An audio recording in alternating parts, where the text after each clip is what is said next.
Greetings and salutations from omnivorebladeworks. It's been a couple of months since I did an update video. Sorry about that.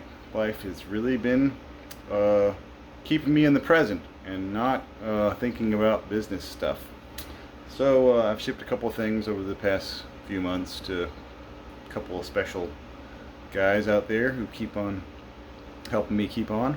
But been pretty slow with the knife making, and I think a few of you all might have seen some things at the Blade Show, but nobody bought anything,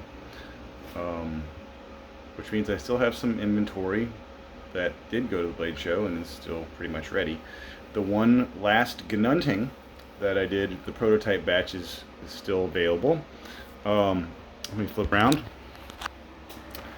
So that's 1095 gnunting in that sheath there. Still needs to do the leg rig and a couple little, and that's it, just the leg rig, nothing else.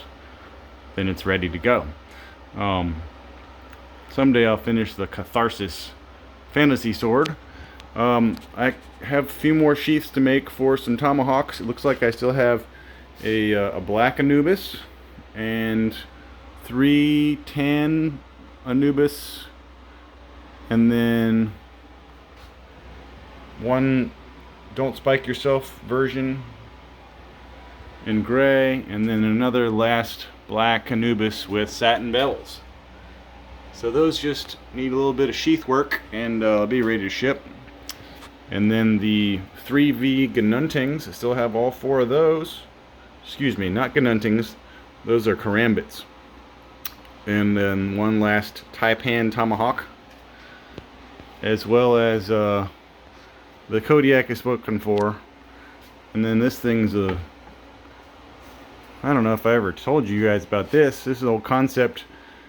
I call it the Warhammer.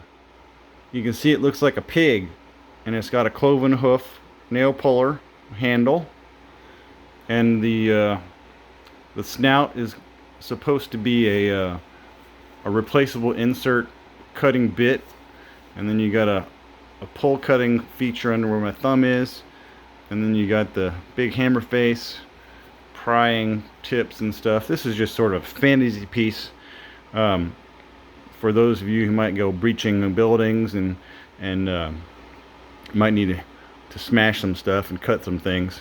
It's just a silly concept, but since it's up there, I figured I'd explain it. Otherwise, you'd be looking at it and be like, "What the hell is that thing?" And I don't know if I'll ever be able to make it, but I don't know. It's possible. It still needs some tweaking. I'm gonna push pause for a second. No, I'm not. I built a shelf system because I needed more space on my wall, and just another step in the direction of getting back into production mode here in this wreck of a shop that I like to hang out in, but I'm not getting to hang out in enough. Working on some woodworking stuff still for this ridiculously involved chicken coop, a tiny house prototype, and using my joiner so much that I've developed some nerve damage in my hands and my arms, and I've been waking up with my arms asleep. So beware of the joiner. It causes repetitive stress injuries. Last time I ran it, I tried on my VibraStop gloves, and some people say you shouldn't run gloves with power equipment like that, but I find that the little neoprene foam rubber doesn't really absorb that much of a shock, but it really does help you stick to the board, which makes it easier to push it through the joiner without having to get your thumb down on the edge.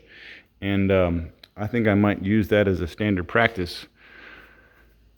And this joiner with the spiral cutter head is probably safer than the kind with knives, because you don't need as much force to run it, and each little cutter, it's only that much tooth that's going to get you instead of a whole width of the blade. So I haven't had any problems cutting my fingers off yet. Knock on wood.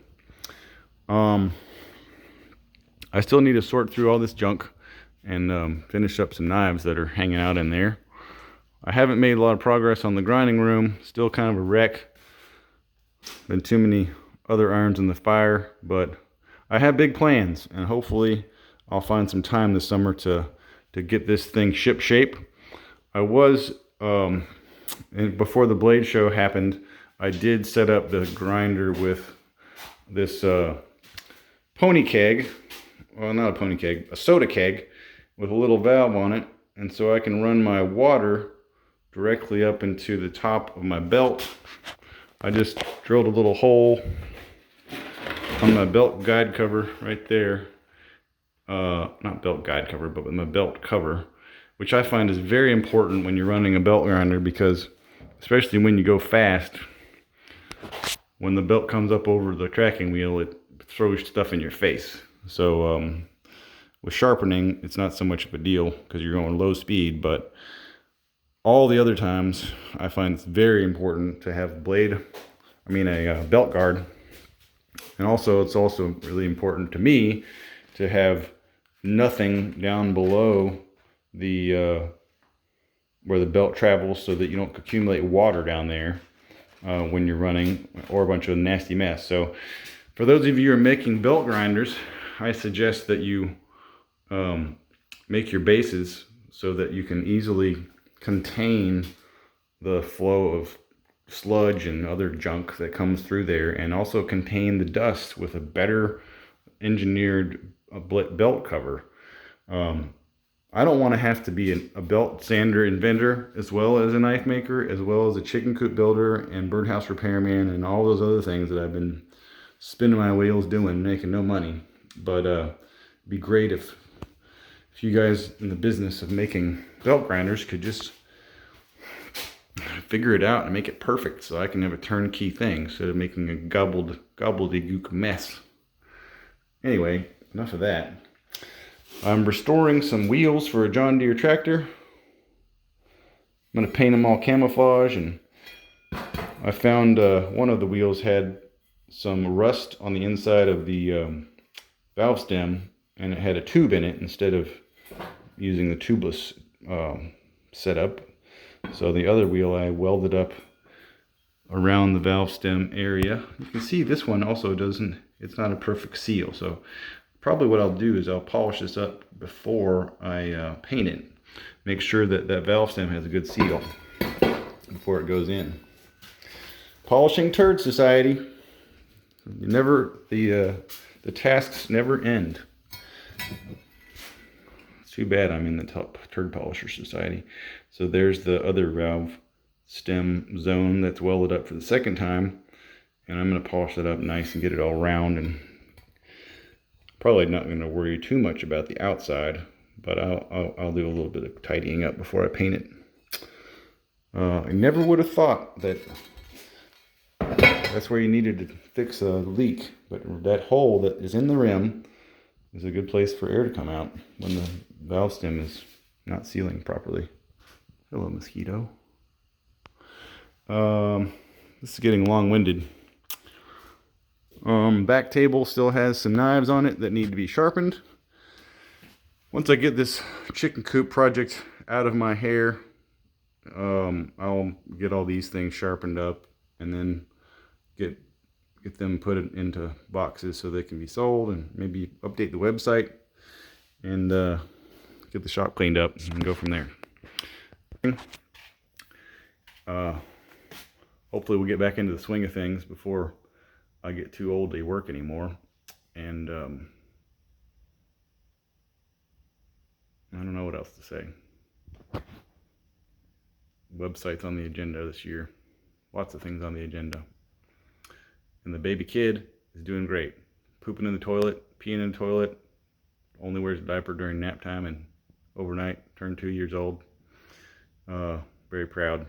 Still, she's actually going to summer camp this summer for half days. So it's a whole adventure every single day with that little red-haired demon. All right, see you next time.